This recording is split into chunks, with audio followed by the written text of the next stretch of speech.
আসসালামু আলাইকুম ৰহমতুল্লাহি বাৰাকাতু। সন্মানীয় বন্ধুসকল, আজি আমি আপোনালোকক দেখাম নকুটি হুচেইনিয়া দিনী মাদ্ৰাছা। নকুটি হুচেইনিয়া দিনী মাদ্ৰাছাখন 1975 ইষ্টাব্লিছ হৈছিল। আপোনালোকক ওচৰৰ পৰা দেখাবলৈ চেষ্টা কৰিম। চাইনবোৰ্ড আছে, চাইনবোৰ্ডত আপোনালোকে চাব পাৰে। এইটো হ'ল আমাৰ মাদ্ৰাছাৰ চাইনবোৰ্ড।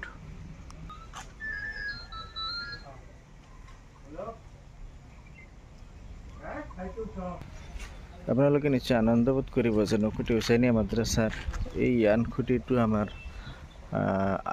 মদনী চাহাব আছজাদ মদনী চাহাবৰ হাতেৰে এইটো ইয়ান খুঁটি দিয়া হৈছে আৰু ইয়াৰ এষ্টিমেট আছে। এষ্টিমেট মতে ইয়ান খুঁটিটো দিয়া হ'ল। পৰৱৰ্তী সময়ত ইনশাআল্লাহ এই ইয়ান খুঁটিৰ জৰিয়তে মাদ্ৰাছা 3 মঞ্জিলা